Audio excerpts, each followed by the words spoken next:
काफी अरसा कबल एक गुलकार ने अपने बारे में गुफ्तगू करते हुए बड़े फख्र से कहा था कि कॉन्सर्ट में हमें सुनने हजारों लोग आ जाते हैं।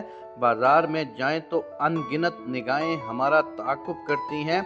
नई एल्बम आए तो हाथों हाथ बिक जाती है। जब हम कोई गाना पब्लिक में गाते हैं तो एक दुनिया हमारे साथ झूम झूम कर गाने लगती है।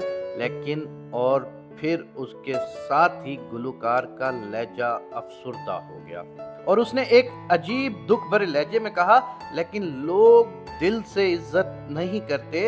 हम बहुत हैरान हुए और पूछा कि वो कैसे?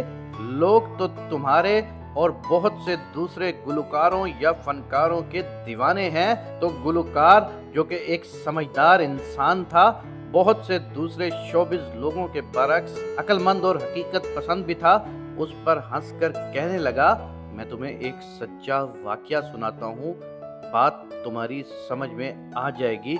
वाकई उसकी कहानी सुनकर बात हमारी समझ में आ गई। आप भी सुनिए उसी की ज़बानी, शायद बहुत सी गिरा खुल जाएं। एक दफ़ा पंजाब के एक बहुत बड़े ज़मींदार के घर पर फंक्शन था। गालिबन ज़मींदार साहब के बेटे की शादी थी। मुझ समेत कई दूसरे फनकारों को भी मदऊ किया गया था। जिसको भी बुलाया वो पहुंचा कि पैसा मुंह मांगा दिया जा रहा था। कई छोटी मोटी अपॉइंटमेंट चौधरी साहब की फंक्शन में शिरकत के लिए कैंसिल की गई। सबको पैसा ही इतना भरपूर मिल रहा था। बहरहाल पूरा ताइफा चौधरी साहब के यहाँ पहुंच गया। फंक्शन फैसलाबाद के इलाके में एक गांव में जमींदार साहब की किला नुमा हवेली में था। वहां जाते हुए जो थोड़े बहुत खदशात से वो उस वक़्त दूर हो गए जब चौधरी साहब बनफ्से नफीस हमारे इस्तकबाल को आए और हवेली के ही एक सेक्शन की बलाई मंजिल पर हमारे क़याम का इस कदर शानदार बंदोबस्त किया गया कि क्या किसी 5 स्टार होटल में होगा।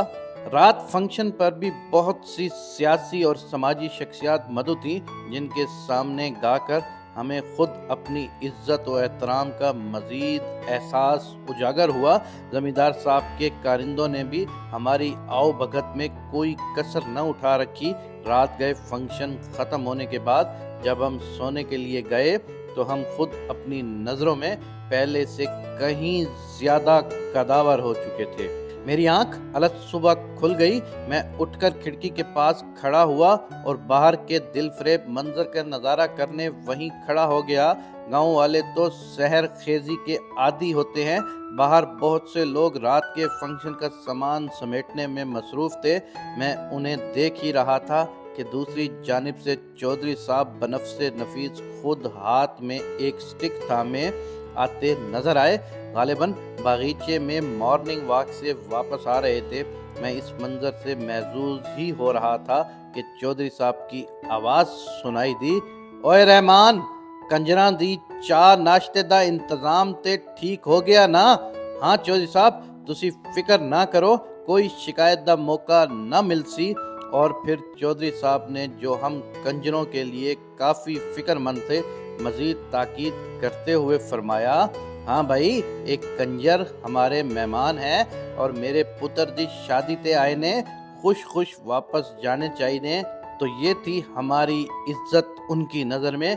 हमें ढेरों पैसा मिला, आओ भगत भी बहुत हुई, जो शायद वहाँ की रीत थी, लेकिन उनकी नज़रों में हम फ़कत कंजर ही थे।